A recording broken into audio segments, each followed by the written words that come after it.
చెవుల ఇన్ఫెక్షన్ వచ్చి కొంచెం బాగా ఇబ్బంది ఉంది. జీవితంలో మనం అందరము శిలువ మరణాన్ని గుర్తెరిగి శిలువ మరణం చేత శక్తి చేత క్రీస్తు పిల్లలంగా క్రీస్తు స్వారూప్యంలోనికి మనందరము మార్చబడి ఒక తండ్రికి బిడ్డలుగా, ఒక తండ్రికి తనయులుగా, మన తండ్రి యొక్క గొప్పతనాన్ని ఔన్నత్యాన్ని తెలిపే బిడ్డలుగా మనం అందరము ఉండాలని హృదయవాంఛ కలిగి ఆరోగ్యం ఇబ్బందిగా ఉన్నా ఈ మధ్యకు రావడానికి ప్రభువారు చూపుతూ ఉన్నారు.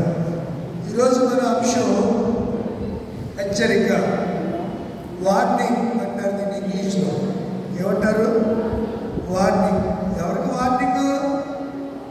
ఒరే ఇదే లాస్ట్ వార్నింగ్, ఇంకొకసారి మా జోలికి వచ్చావా తోలు తీసి అంటారు కదా పిల్లలు.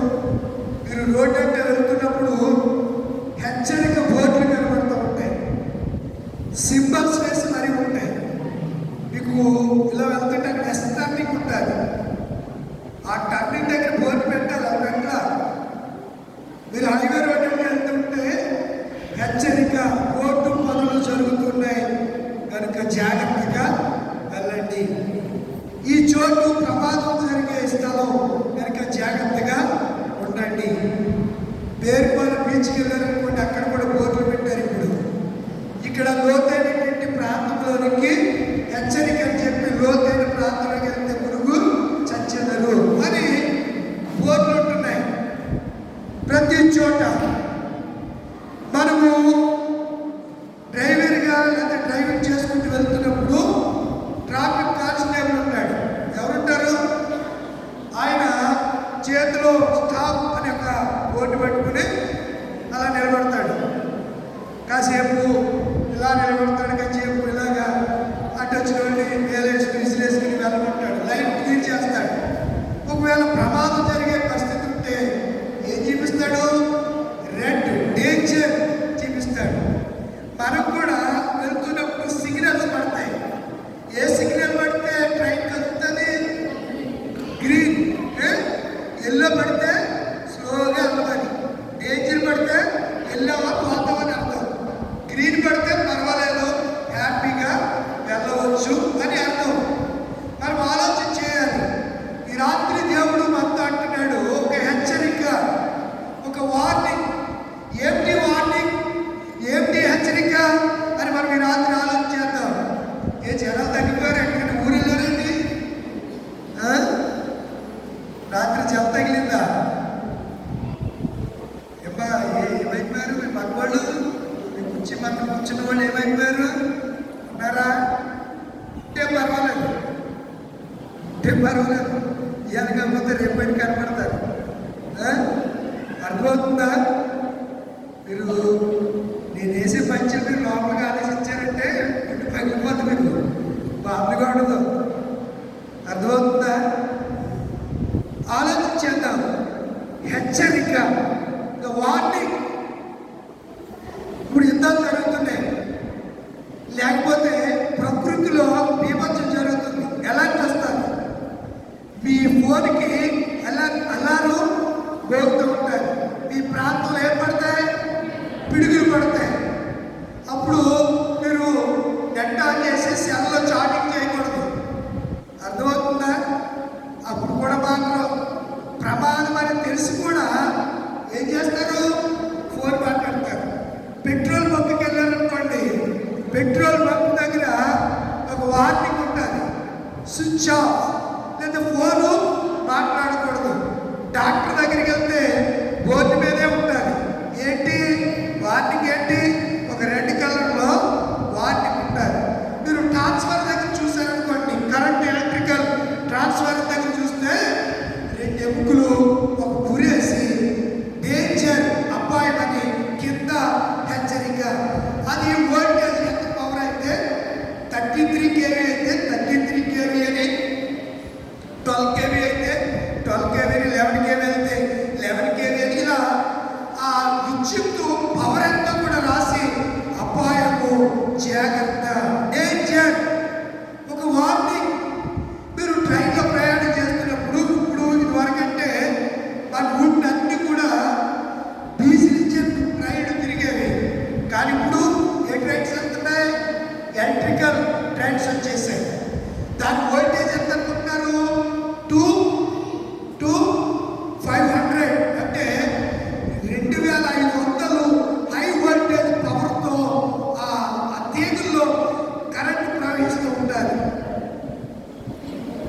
చాలాసార్లు ఆ బోర్డులు ప్రతి చోట మీరు ఎక్కడైనా గమనించండి, నేను చెప్పే సింబల్స్ ఖచ్చితంగా ఉంటాయి.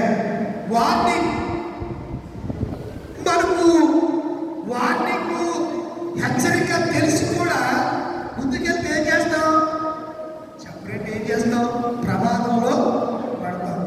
తుఫాను వస్తుంది, సముద్రంలోకి వెళ్ళొద్దో చెప్తారు. ఎవరితో? మత్స్యకారులకు ముందుగా హెచ్చరిక చేస్తారు. హెచ్చరిక, ఈరోజు బంగాళాఖాతంలో ఏర్పడిన తుఫాను తీవ్ర వాయుగుండంగా మార్చబడి గంటకు 200 కిలోమీటర్ల వేగంతో అది దూసుకొస్తుంది అని చెప్పి ఎలా హెచ్చరిక చేస్తారు. అదే చేస్తారు లేని వాడు మత్స్యకారుడు చేపల వేటకెళ్తే ఏమవుతాడు? పోతాడు అంతే. ఎలా వాటిని ఏం చేయాలి? పాటించాలి. పాటించకపోతే పీకల మీద తెచ్చుకుంటాం. క్రైస్తవంగా దేవుడు కూడా మనకి ఒక వార్నింగ్ ఇస్తూ ఉన్నాడు. మనం చదివిన లేఖనంలో ప్రవక్త ఎలీషా హిజ్కియా రాజుతో, యెహోషాపాతు రాజుతో ఒక మాట చెప్పాడు. సిరియా రాజు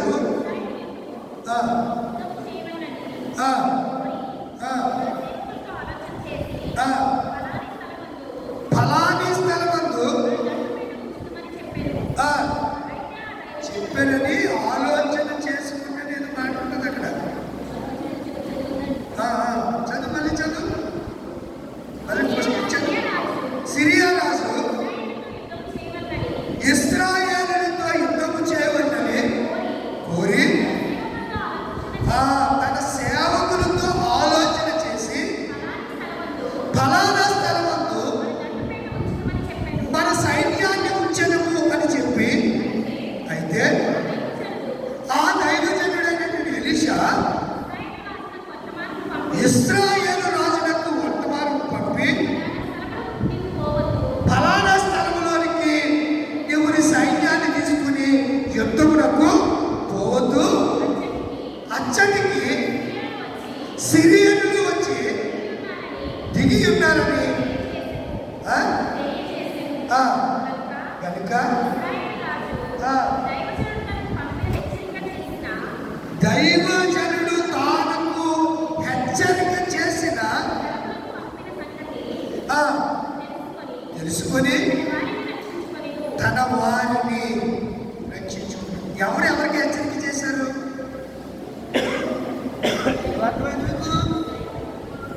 ఎవరికి హెచ్చరిక చేశారు?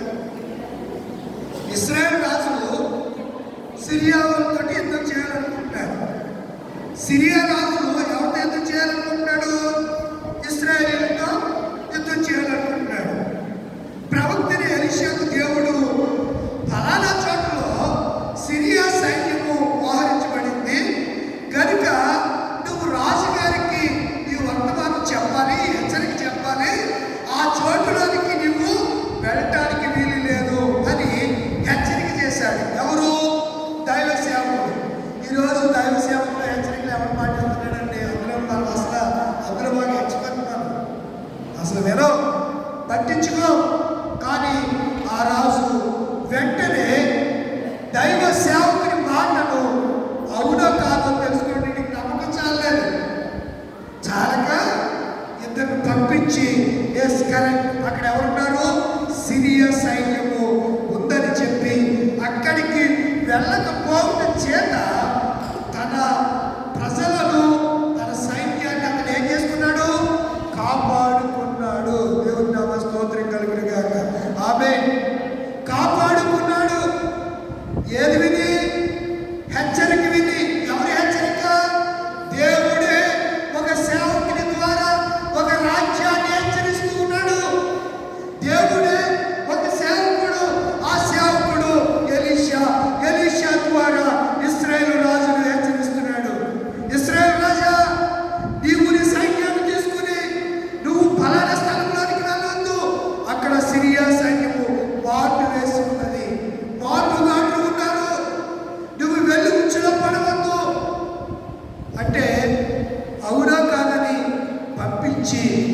ఎస్ కరెక్టే, సేవకుడు చెప్పింది కరెక్టే, సేవకుడు హెచ్చరించిన హెచ్చరిక కరెక్ట్ అని నిర్ధారణ చేసుకుని తన ప్రజలను కాపాడుకున్నాడు.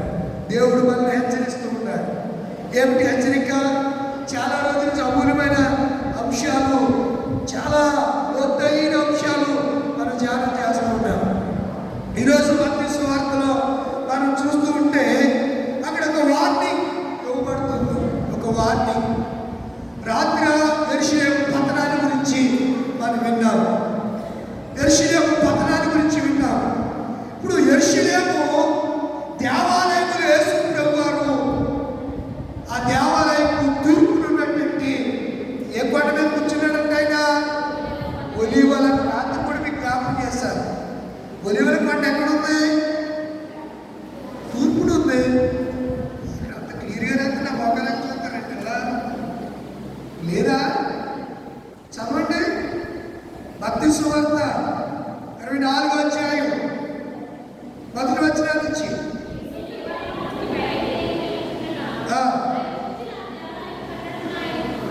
ఏం చూపించారు? దేవాలయం. రాత్రి యేసు ప్రభువే చెప్పారు, ఈ దేవాలయం పతనమైపోతుందని చెప్పారు. శిష్యుడికి అర్థం కాలేదు. చాలాసార్లు దేవుడు మనల్ని హెచ్చరిస్తున్నా, మనల్ని గద్దిస్తున్నా మనకి అర్థం కాదు. శిష్యులు ఏం చూపిస్తున్నారు? యేసయ్యకు దేవాలయం కంటే గొప్పవాడు, దేవాలయంలో ఉండాలి, దేవాలయంలో ఉండాలి అనుకుంటున్న దేవుడికి మనుషుని చేత కట్టబడిన దేవాలయం కట్టడాన్ని చూపించి అందుకైన ఇవన్నీ చూచుచున్నారు కదా, రాతి మీద రాయి ఒకటైన నిలువని దినాలు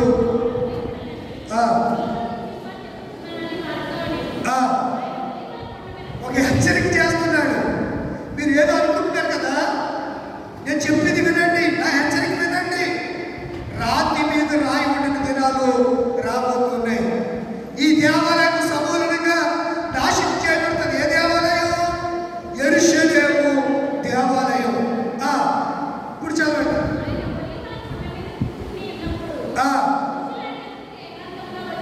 శిష్యులు ఒలివల కన్నా తూర్పులో ఉంది. ఆ కొండ మీద ఆయన కూర్చుని ఉండగా ఇవి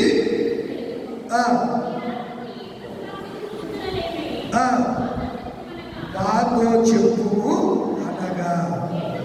చాలండి, ఒక వార్నింగ్ చెప్తున్నాడు ఆయన. నీ రాకడకు యుగ సమాప్తికి సూచనలేంటి? మనము కొంచెం లోపలికి వెళ్దాం. కొంచెం లోపలికి వెళ్ళి మనం ఆలోచన చేద్దాం. జకర్యా గ్రంథం 14వ అధ్యాయం. జకర్యా గ్రంథం 14వ అధ్యాయం 4వ వచనం. జకర్యా గ్రంథం 14వ అధ్యాయం 4వ వచనం. ఆ దినమున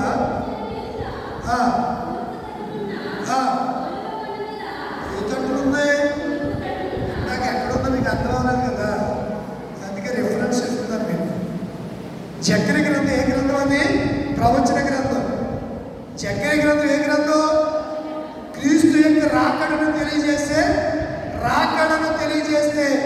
గ్రంథము ప్రవచన గ్రంథం జకర్యా గ్రంథం. జకర్యా గ్రంథంలో ఏం రాయబడింది? చదువురా. ఎదురు క్రీస్తు యొక్క రెండవ రాకడ దినమున తూర్పు తట్టునున్న ఒలీవల కొండ మీద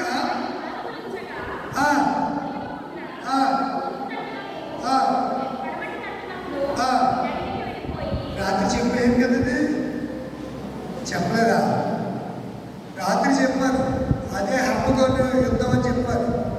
ఆయన యెరూషలేములో తూర్పు తట్టునున్నటువంటి ఒలీవల కొండ మీద పాదం గొప్పగా, అది ఒలీవల కొండ రెండు భాగాలుగా తూర్పుకి కడమరకి విడిపోతుందని చెప్పారు. ఆ మధ్యలో ఉన్నటువంటి లోయ, ఆ లోయ యెహోషాపాతు సమాధి దగ్గరికి వెళ్ళిపోతుందన్నమాట. ఆ లోయ అదే కిద్రోను వాగు. ఇటు వెళ్తే దక్షిణానికి వెళ్తే కిద్రోను వాగు,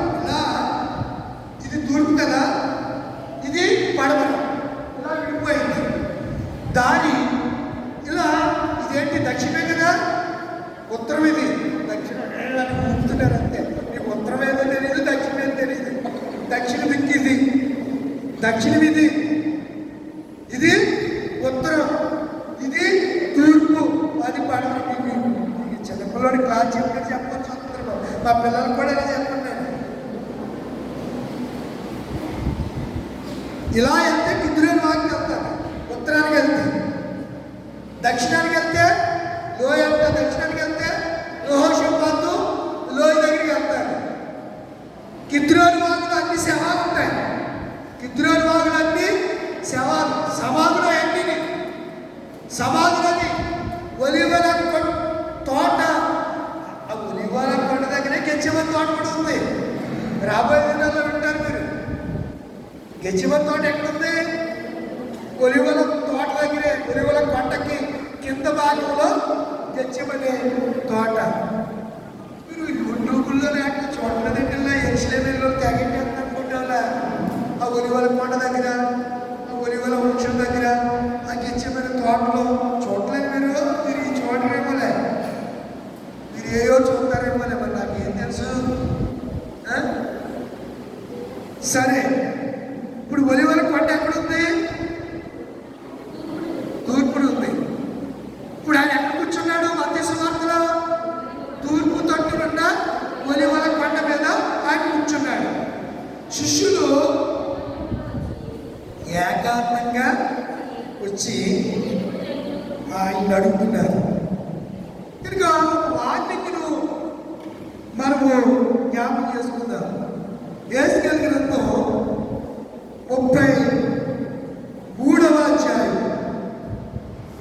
యేసుకేలు గ్రంథం 33 7వ వచనం చూడండి.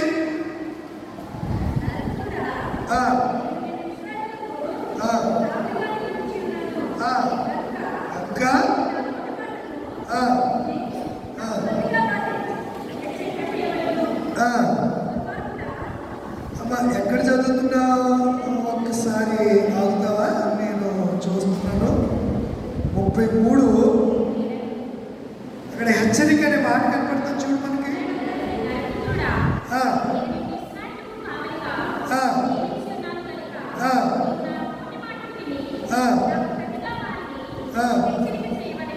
ఏం చేయాలంట? ఎవరిని? ఇశ్రాయేలు ప్రజల్ని. నరపుత్రుడా, ఎవరికి నియమించాను నిన్ను? ఇప్పుడు కాపరి సంఘాన్ని ఏం చేయాలి? లాలించాలా? లాలించాలా? పొగడాలా? చెప్పేంటిలా పొగడాలా? అంతన్నాడు ఇంతన్నాడు గంగరాజు, మట్టింట్లో నుయ్యి అన్నాడు, నత్తకొల్ల సేదన్నాడు. లేదు ఎప్పుడు నీ మధ్య గంగరాజు ఎవరికి మాట్లాడి చెప్పాడు. ఏమని? ఏంటనుకుంటా, మా ఇల్లు అంటే ఏంటనుకుంటా? అద్దాల మేడ, నట్టింట్లోనే ఏముంటుంది? నుయ్యి ఉంటుంది. నత్తకొల్ల సేద, బకెట్ అంటే కదా సేద, అంటే నీళ్లు తోడేది మాట సేద అని చెప్పేటప్పటికి ఏమనుకుందా, ఈ బాబు ఇంకేముంది గంగరాజు మాటలు, గంగరాజు ఎంత ఇల్లు కోసం అని చెప్పి ఆ బావిలో పడిందంట. తీరా అక్కడికి వెళ్తే నట్టింట్లో నీయో లేదు, అద్దాలా పేడ లేదు. అప్పుడు అనుకుంది గంగరాజు నన్ను ముగ్గులో దింపేశాడు, గంగరాజు నన్ను మోసం చేశాడు అని అనుకుందట. కనుక ఇశ్రాయేలుకి కావలిగా ఉన్నటువంటి వ్యక్తి హెచ్చరించాలట. యేసుకేలుతో దేవుడు మాట్లాడుతున్నాడు. ఏమని? హెచ్చరిక చేయబడి, హెచ్చరిక చేయబడి. కనుక మనం ఆలోచన చేయగలిగితే పరిశుద్ధ గ్రంథంలో ఈ హెచ్చరిక అనే అంశాన్ని మనం ధ్యానం చేస్తున్నప్పుడు సేవకుడు రాజును హెచ్చరించాడు, నీ ప్రజలు అక్కడికి పంపొద్దని. యేసుకేలుతో దేవుడు అంటాడు, నీవు ఇశ్రాయేలుని హెచ్చరించు అని. హెచ్చరిక విని ఆ ప్రాంతానికి వెళ్ళకపోతే నువ్వు సురక్షితంగా కాపాడబడతావు.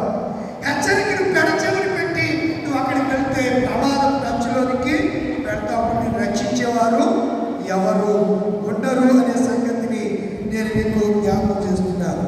మరొక వాక్యాన్ని మీ దృష్టికి తీసుకురావడానికి నేను ఇష్టపడుతున్నాను. పరిశుద్ధ గ్రంథంలో లూకా సువార్త 3వ అధ్యాయము 18వ వచనం. లూకా సువార్త 3వ అధ్యాయము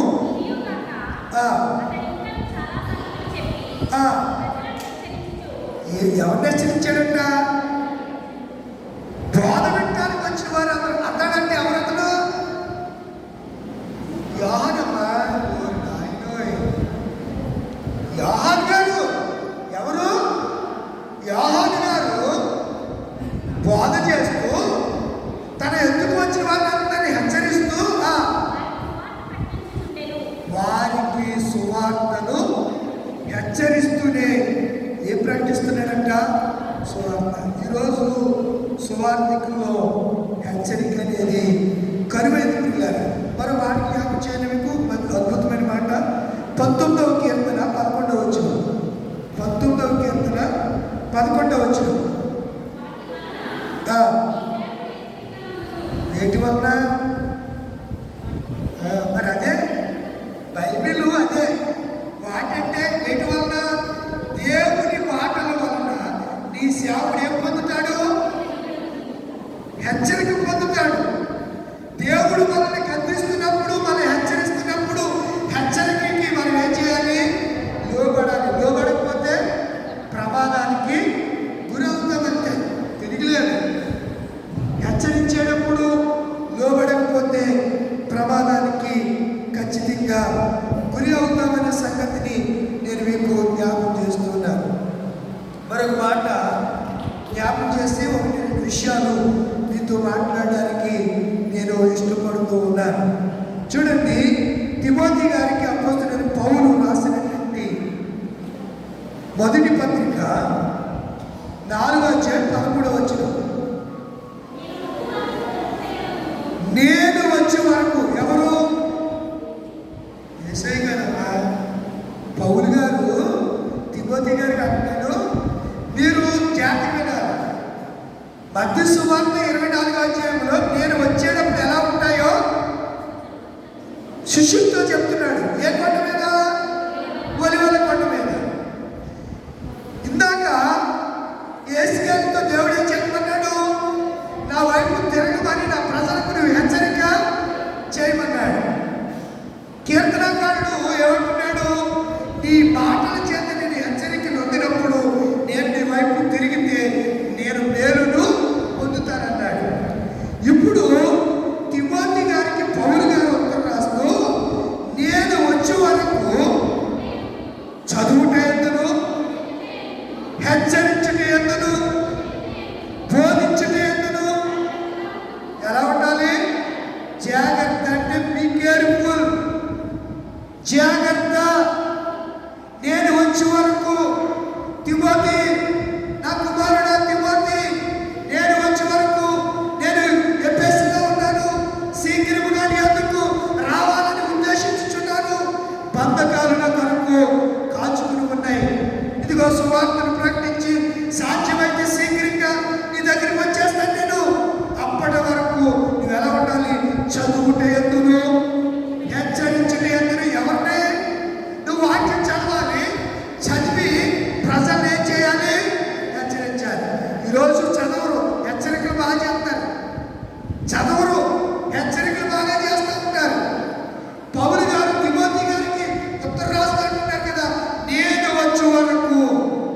మరి ప్రభు వచ్చే వరకు మనం ఏం చేయాలి? చెప్పండిలా. నువ్వు వచ్చే వరకు మనం ఏం చేయాలి? మెలకుగా ఉండాలి. ఒకళ్ళొకడు హెచ్చరించుకోవాలి, ఒకడొకడు బుద్ధి చెప్పుకోవాలి, ఒకడొకడు పురుకొల్పుకోవాలి. ఒకడి యోగక్షేమాలు కొరకు ఒకరు ప్రార్థన చేయాలి. ఒకరి కష్టదుర్గాల్లో ఒకరు పాలు పొందాలి. కీర్తనలతోనూ పద్యములతోనూ ఆత్మ సంబంధమైన పాటల యందు ఒకడొకడు హెచ్చరించుకొనుచు బుద్ధి చెప్పుకొనుచు ఆ దినము సమీపించుకొనిది. మరి మీ కుటుంబంగా మీరు అలాగూ చేయాలి. ఎలాగ చేయాలి? ప్రతిరోజు దేవుని సన్నిధిలో మనం కనబడుతూ ఉండాలి. మన మరో దేవునికి వినబడాలి అనే సంగతిని నేను మీకు జ్ఞాపకం చేస్తున్నాను. తిమోతి గారికి పౌలు గారు అంటున్నారు కదా, నేను వచ్చే వరకు చదువు. చదివితే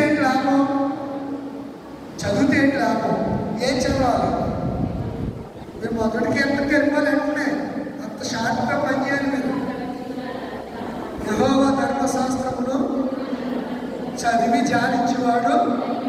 మీకు అది అన్యత వద్దులే, నేను చెప్పినట్టు మీకు క్యాచ్ చేయాలండి.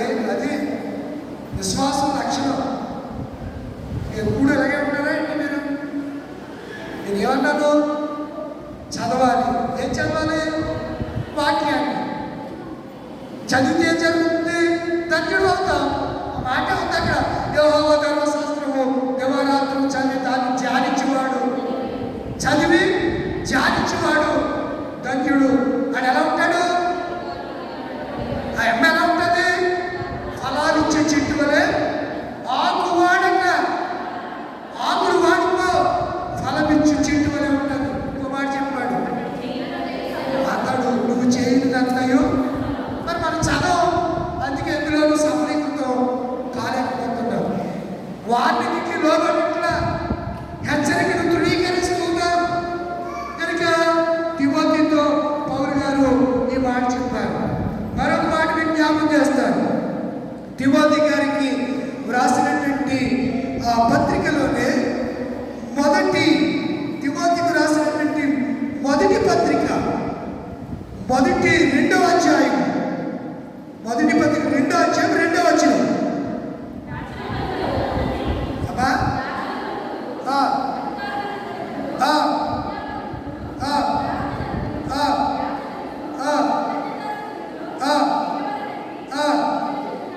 హెచ్చరించుచున్నాను. ఎవరెవరి కొరకు ప్రార్థన చేయాలని హెచ్చరిస్తున్నాడు పౌలు గారు? రాజుల కొరకు చేస్తున్నాం మనం. ఎప్పుడు మన గురించి మన గోడు మనకే, ఎప్పుడు చెప్పిన మన గోడు ఎప్పుడు చెప్పుకుంటూనే ఉంటాం బ్రతుకు కాలం అంతా. పౌలు గారు తిమోతికి అంటున్నారు, రాజుల కొరకును, అధికారుల కొరకును, మనుషులందరి కొరకును విజ్ఞాపనలు, ప్రార్థనలు, యాచనలు చేయవలని హెచ్చరించుచున్నాను. మనం ఏం చేస్తున్నాం? అర్థమవుతుందా వాక్యం? మనం ఏం చేస్తున్నాం? వారిని హెచ్చరిక. మరొక మాట విజ్ఞాపం చేస్తాను. తీతుకు రాసినటువంటి పత్రిక 2వ అధ్యాయము 15వ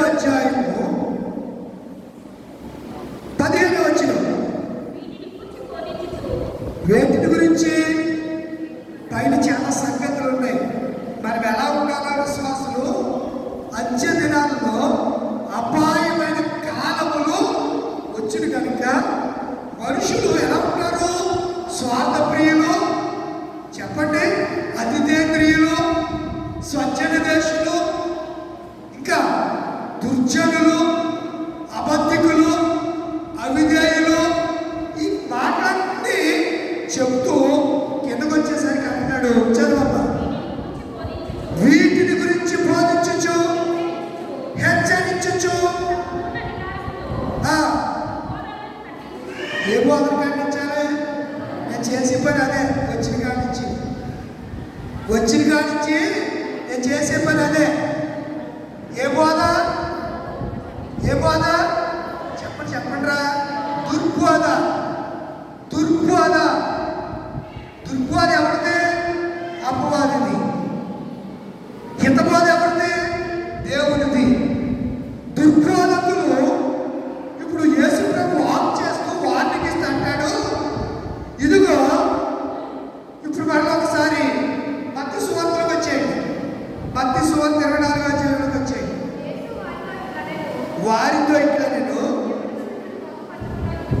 ఏం చూసుకోవాలి? ఇప్పుడు వార్నింగ్ ఏంటి?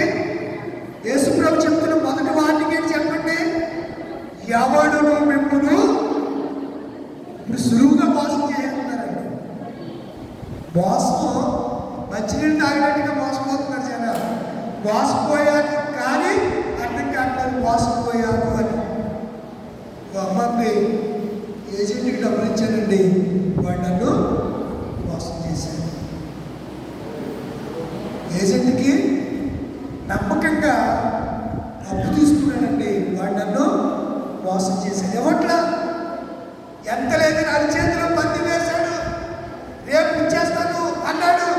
ఇస్తే ఇప్పుడు అడుగుతుంటే అసలు పత్తా లేదు, అడుగుతుంటే జవాబు చెప్పట్లేదు. అతడు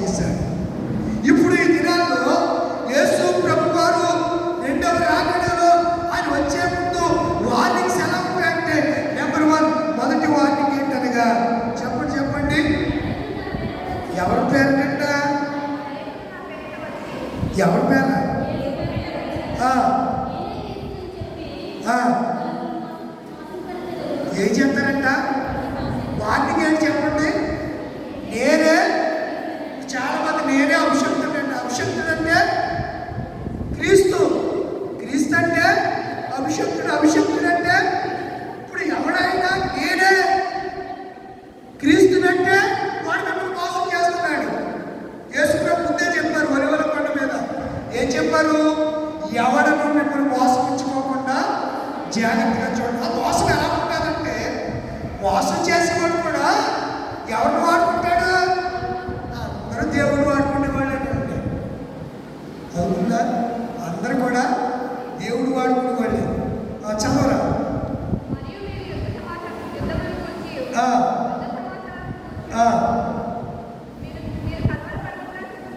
ఎలా పడకూడదు? ఎవడైనా వచ్చి నేనే క్రీస్తునంటే మీరు మోసపరచుకోకుండా ఉండాలి. ఇప్పుడు డైరెక్ట్గా మేము వచ్చి క్రీస్తుంటే మనకు అర్థమైపోద్ది. అందుకని అడిగేమంటాడంటే నేను అభిషక్తుడిని అభిషేకించమన్నా అంటాడు. నేను క్రీస్తునంటే మీరు నమ్ముతారా? చెప్పేటలా ఉదయం గారు క్రీస్తు అని చెప్పుకుంటే డైరెక్ట్గా నమ్ముతారా? దాన్ని ఎలా ఎక్స్ప్లెయిన్ చేస్తారు?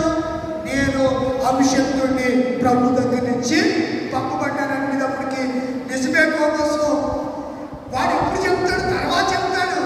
అభిషక్తుడు అనే మాట అర్థం మీకు తెలియక మీరేమనుకుంటారు?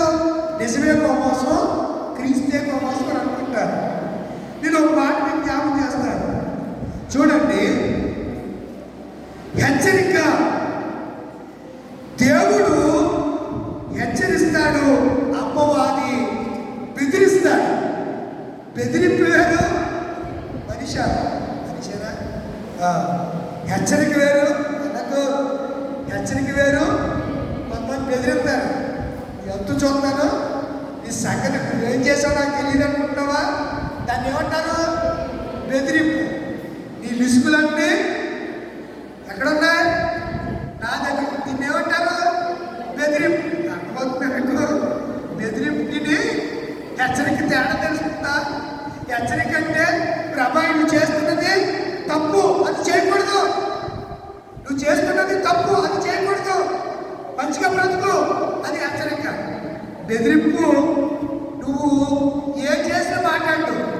ఆడి కొంచెం ఎప్పు కలిగిలాగా నువ్వేమైనా ప్రవర్తించి వాడు అడిగింది లేకపోతే వాళ్ళు చేసింది నువ్వు చెప్పకపోతే ఈ సంగతి నాకు తెలియదా? నువ్వేం చేసావో నాకు తెలుసు. మీ ఆయనతో చెప్తానులే. గొప్పలు గురించి చెప్తానంటే మీకు తెలియదు సంగతే. బెదిరింపు. వీడు ఎవరి సంబంధి? అపవాది బెదిరిస్తాడు, దేవుడు హెచ్చరిస్తాడు, ఖండిస్తాడు, బుద్ధి చెప్తాడు. అపవాదికి సైతానికి దేవుడికి అసలు పొందిక ఉంటనే ఉండదు. వాడు మాట్లాడి బెదిరింపుకి ప్రతివాడు లొంగిపోతాడు. బెదిరింపుకి లొంగుతాడు. ఏమో ఏం చేస్తాడు? బెదిరింపుతాడు. ఒక్కొక్కడు అంటాడు, నువ్వు నాకు దక్కకపోతే ఎవరికి దక్కుకోను, తీర్చేస్తాను అంటాడు. తెలుసా? నువ్వు నాకు దక్కకపోతే ఎవరికి దక్కను, నీకు తీర్చేస్తాను అని బెదిరిస్తాడు. వీళ్ళు ఏం చేస్తారు? ఇంకా ఈ బెదిరింపుకి ఆడు తందానంటే తందానా అని వంట పలకాలి కదా. భయం. బ్రతికినంత కాలం భయం గుర్తుట్లో బతకడమే బెదిరింపు. ఏ సమయాన్ని ఏ విషయం నుంచి బెదిరిస్తాడో తెలీదు. నీ నువ్వు సంఖ్యలు ఉండిపోతాయి. మీ ఇద్దరు స్నేహంగా ఉన్నప్పుడు, మీ ఇద్దరు మంచిగా ఉన్నప్పుడు, మీరు ఐక్యతగా సంగీతగా ఉన్నప్పుడు, పార్ట్నర్స్గా ఉంటున్నప్పుడు, షేర్ చేసుకునే విషయాలు అన్నింటిని కూడా ఎత్తి ఏం చేస్తాడు? అవ్వాలి వాళ్ళతో ఉంటాడనమాట. ఊరి బెదిరిస్తాడు. దేవుడు ఏం చేస్తాడు? ఆయన పర్లేదురా, తప్పు చేసావా, అయితే మార్చుకో. హెచ్చరిక, వార్నింగ్. ఇక్కడ వాడికి వెళ్ళకు, ఆమె జోలికి వెళ్ళకు, ఆ సహవాసానికి నువ్వు వెళ్ళకు, వాడితో స్నేహించే వాళ్ళింటికి వెళ్ళకు, ఇదేమంటాడు? నువ్వు మా ఇంటికి వచ్చినప్పుడు నువ్వేం చెప్పావో నీ సంగతి చెప్తానంటాడు. బెదిరింపు అంటే ఎలా ఉంటుంది మీకు తెలియదు అనుకుంటున్నాను. మీకు తెలియదే ఉంటుంది రండి అల్ల బాబా. మీరమ్మో మామూలు రండి మీరు. బెదిరింపు అంటే ఎలా ఉంటుంది? హెచ్చరిక ఎలా ఉంటుంది? నువ్వు బాధపరుచుకుంటూ నువ్వు ఆ స్థావులోకి వెళ్ళకు, వెళితే ఉపద్రవం వస్తాను. లోతు ఇద్దరు కుమార్తెల్ని, లోతు భార్యని దేవదూత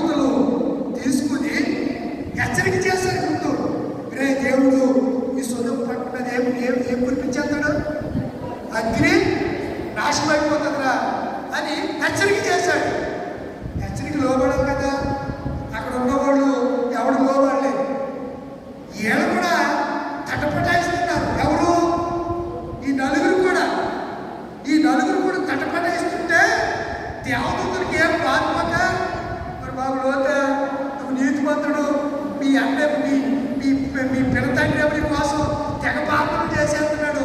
పినతండ్రి ఎవరు? అబ్రాము. మరి దేవుడే పాపం పంపించాడు. మరి ఏం చేయమంటావు? ఈ అల్లుల దగ్గరికి వెళ్ళరా అంటే అల్లుల దగ్గరికి వెళ్ళి దేవుడు ఇలా చేస్తానంటాడు. ఏంటంటే బాగా ఏం చేశారంట, తన అల్లుళ్ళ దృష్టికి లోతు ఎగతాళి చేయమని రాష్ట్రాన్ని చదవండి. ఆదికాండం 14వ అధ్యాయం ఏం చేయమంటాడు? 18వ అధ్యాయం కాకుండా స్టార్టింగ్ ఎగతాళి చేయమన్నాడు. సరే రావట్లేదయ్యా అని చెప్పారు. మళ్ళా దేవదూతల దగ్గరికి వచ్చి ఎవరు? లోతు.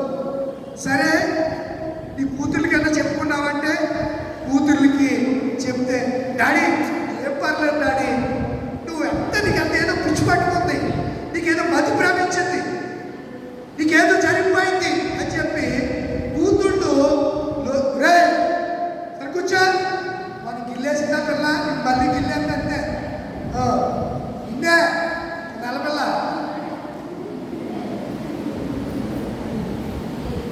అర్థమవుతుందా? అప్పుడు కూతుళ్ళు చేతులు పట్టుకుని ఎవరో లోతు కాదు దేవదూతలు పట్టుకున్నారు. ఎంత కనిపించింది చూడండి సేవకునికి. దేవదూతలు లోతు కూతుడు ఈ దేవస్థానం ఉంది కదా, దీనికి అచ్చో సోదరుగా కావాలి. దేనికి? లోతు మరి ఆఖరికి దాని మీద రోజు పోలేదు. వెనక్కి తిరిగి ఉప్పు స్తంభం అయిపోయింది. ఇప్పుడు కూడా ఉందా ఉప్పు స్తంభం ఇరాకులో? ఇప్పుడు కూడా ఉప్పు స్తంభం అలాగే ఉంది. అగ్నికి అంధకారం కూర్చున్నటువంటి ఆ ప్లేస్ ఇప్పటికి కూడా మొక్కలు కూడా మలవట్లేదు అక్కడ, తెలుసా? అక్కడ ఉప్పు సముద్రం అని ఒకటి ఉంది. ఏ సముద్రం? అందులో బాగా ఉప్పు ఎక్కువ ఉంటుంది, కిందకు ఎక్కువ ఉంటుంది. అందులో ఎవరు చచ్చిపోదామని లోపలికి వెళ్ళినా తెలుగు లేక పైకి ఎవరు చచ్చిపోనే చచ్చిపోవడం, ఆత్మహత్య చేసుకుని కూడా ఎవడు ఆ మొత్తం సముద్రంలోకి వెళ్ళకండి. ఏ ట్రైన్ కింద పడండి చాలా. నువ్వు చచ్చిపోయేవాడు శతాబ్ది ఎక్స్ప్రెస్సా లేకపోతే సంప్రకాంతి ఎక్స్ప్రెస్సా ఎల్టీటీయా అని చూడడం. చచ్చిపోవాలనుకున్నవాడు అది ఏ ట్రైన్, సూపర్ ఫాస్టా లేకపోతే ఎక్స్ప్రెస్సా పాసింజరా అవన్నీ అనవసరం. చచ్చిపోవాలనుకున్నవాడు ఏం చేస్తాడు?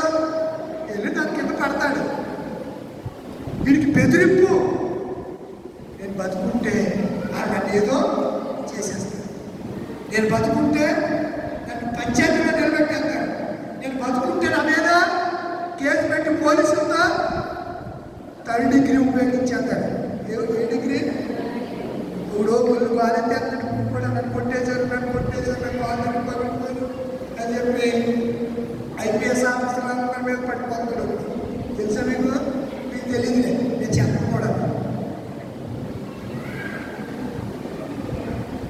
ఉండే ఎమ్మెల్యేని ఇప్పుడు వెలిగిందా మీకు? అప్పుడుదాకా ఎలగదు మీకు అండి.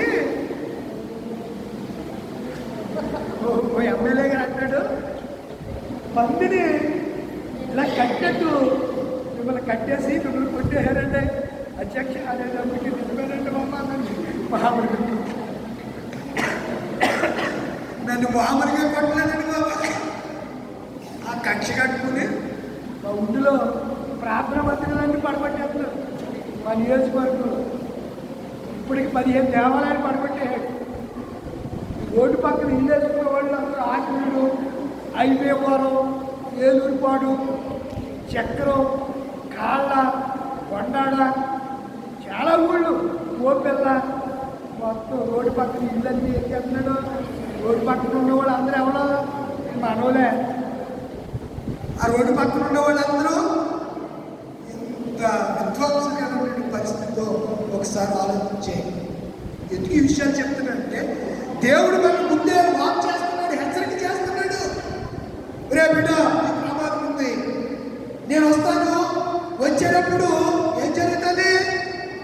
పలువురు ఎవరి పేరు వాసం చేస్తారులే, వాసం చేయడానికి ఎవరి పేరు వస్తాడా? ఎవరి పేరు వస్తారు?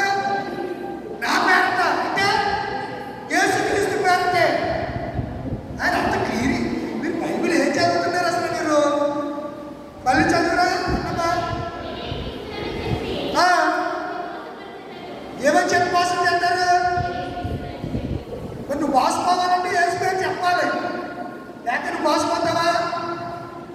అంతేగాని క్రీస్తు అని చెప్పరు. ఏమని చెప్తారు? నేనే అభిషేకించబడ్డానని చెప్తాడు. మీరు నిజమే కావచ్చు బాబాయ్ ఆయన అభిషేకించబడ్డాడు అంటే ఆయన ఏమనుకుంటుంది బాబా, ఆయన ఏమనుకుంటుంది బాబా, ఆయన ఏమనంటే శాపం చెప్తున్నాడు బాబా.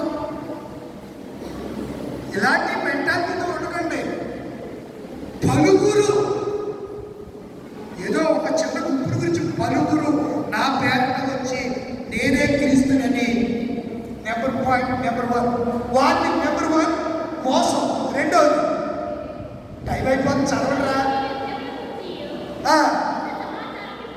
ఏమేమి వింటారు మీరు? రెండో పాయింట్ ఏంటి? నేను వచ్చే ముందు ఇంకేం జరుగుతాయి? యుద్ధముల గురించి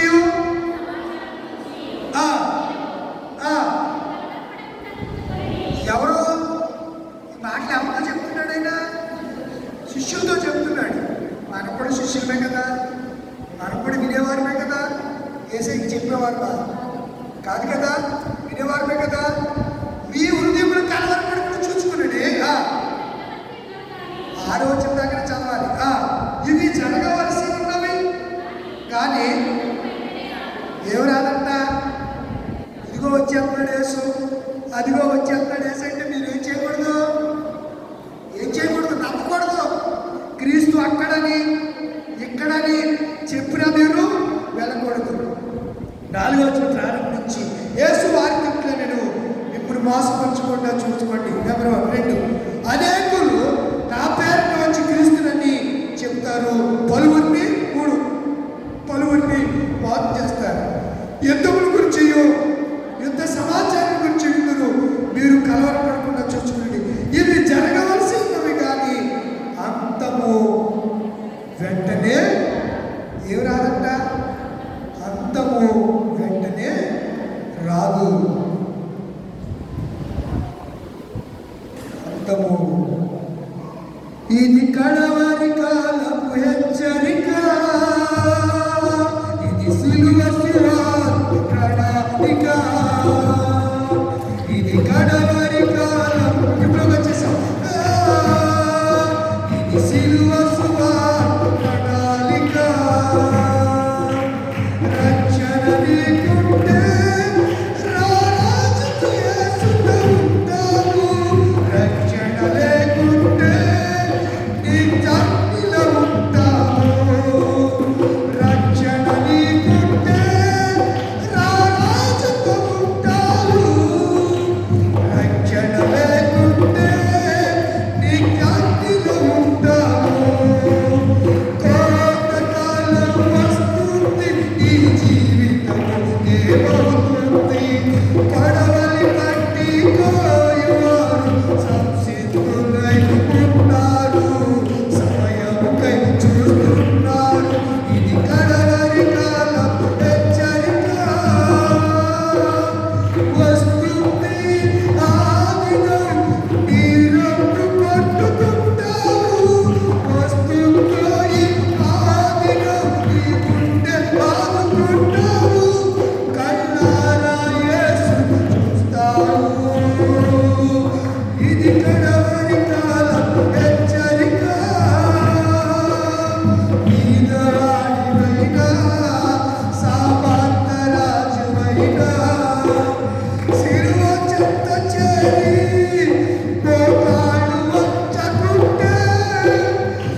క్షమాపణ పొందుతారు. లేచి నిలబడతారా? ప్రార్థన చేసుకుందాం. సిలువ ద్వారా క్షమాపణ ఉంది కనుక రాజు ఒకటి పంపించాడు. దేవుడు అక్కడికి వెళ్ళిపోయాడా? రాజు దండుపేటలోనికి పంపించి విచారణ చేశాడు. ఒక సేవకుడు హెచ్చరించగా వెళ్ళి తన సైన్యాన్ని, తన దేశ ప్రజలను కాపాడుకున్నాడు. దేవుడు అంటున్నాడు కదా, నీ కుటుంబాన్ని కాపాడుకుంటావా? నా ప్రియ తల్లి, నా ప్రియ తండ్రి, యెహోషువనే నేను నా ఇంటి వాడిని యెహోవాని సేవించమని చెప్పగలుగుతావా? ఈ రాత్రి ఉండపాటు ఒకసారి క్రీస్తు హెచ్చరికను పెడచెవికండి. అనాలోచితంగా ఉండకండి, అజ్ఞానంగా ఉండకండి. ఏం కాదు లేదని అనుకుంటారేమో. గర్భిణీ స్త్రీకి ప్రసవ వేదన వచ్చినట్లు ఆ దినం రాబోతుంది. కొదమ సింహంలో ఆయన రాబోతున్నాడు. సిలువను మనకి శరణుగా ఇచ్చాడు. చాలాసార్లు మనం పాడతాం, సిలువేగా శరణ కనుక సిలువను ఆశ్రయిద్దాం. ఈ రాత్రి సిలువలో మన కొరకు ప్రాణం పెట్టిన యేసయ్యను చూద్దాం. సిలువ లేని విలువ లేదు. సిలువ సువార్త ద్వారానే నీకు రక్షణ, విడుదల. నువ్వు మోసపోకుండా ఉండాలంటే సిలువను ఆశ్రయించాలి. నా పేరున అనేకులు వచ్చి మిమ్మల్ని మోసం చేస్తారు, జాగ్రత్తగా ఉండండి. నేనే అభిషక్తుడని చెప్తారు. ఆ మాట విన్నప్పుడు మీరు వెంటనే అనుకోవాలి, ఇతడే క్రీస్తు విరోధి అని. ఇతడే క్రీస్తు పేరుట వచ్చి మోసం చేయడానికి, దండుకోవడానికి వచ్చాడు అని మనం ఆలోచించాలి. ఆయన వచ్చేసారు. ఇప్పుడప్పుడు తోడేళ్ళు గొర్రె చెరుపు కప్పుకొని వారి హిపోక్రసీ వేషధారణ బట్టి మిమ్మల్ని మోసం చేస్తారు. ఈ దినాల్లో చాలా మంది వేషధారణ బట్టి మోసం చేస్తున్నారు. తమ వస్త్రాలను బట్టి మోసం చేస్తున్నారు. ఒకసారి మోసపోయి అంచులు దాటి వెళ్ళిపోయే ఎవరి చేతులు మోసపరచబడ్డావా? మోసకారుడైనటువంటి అపవాదికి అబద్ధాస్తాలను నలిగిపోతున్నావా? ఈ రాత్రి దేవుడిని హెచ్చరిస్తున్నాడు. సిలువ వైపు చూడమని, సిలువ దగ్గరికి రమ్మని ఆయన పిలుస్తున్నాడు. అనేకులు నా పేరే వస్తారు. యుద్ధాల గురించి మనం వింటున్నప్పటికీ ప్రపంచంలో దేశాలు బూడిదైపోతున్నాయి. పరిస్థితులు చాలా దారుణంగా యేసయ్య తన పిల్లలైన మనం హెచ్చరించాడు. లోకము నెమ్మదిగానే ఉందనుకుంటున్నారేమో. లేదు, లోకంలో అనేక విపత్తులు, సంగతులు యేసయ్య చెప్పినట్టు జరుగుతున్నాయి. ఉన్న పాటున యేసయ్య ఈ సిలువ రక్తం చేతులను కడిగేయాలి. ఈ సిలువ బాగు చేతులను బలపం చేయాలి. ఈ సిలువ శక్తిని, కలువల్లో కాచిన రక్తాన్ని నాపై ప్రోక్షించయ్యా. నన్ను స్థిరపరచు, నిలకడలేని జీవితం అయ్యా. గాలికి రెల్లు ఎలా ఊగుతుందో అలా నేను ఊగుతున్నాను ప్రభువా. సముద్రంలో పడవ అలకు ఏ విధంగా అయితే ఎగసి పడుతుందో అలా చేత అలా నేను ఒడ్డుకు వస్తున్నాను, లోపలికి వెళ్తున్నాను ప్రభువా. స్థిరంగా జీవించడానికి వల్ల మీరు రాత్రి హెచ్చరికలో పడుతున్నానని ఎవరికి వారిగా ప్రార్థన చేసుకోండి. ప్రార్థన చేయబోతున్నాను. పరిశుద్ధుడా, పరమ తండ్రి, జీవాధిపతి, నీకు వందనాలు, స్తోత్రాలయ్యా. ఈ రాత్రి వారిని హెచ్చరికనే ఒక అంశాన్ని మేము ధ్యానం చేసుకున్నాం ప్రభువా. మీరు ఒలివల కొండ మీద ఉన్నందుకు చెప్పారు, ఎవరిని మిమ్మల్ని మోసం చేయకుండా చూచుకోండి.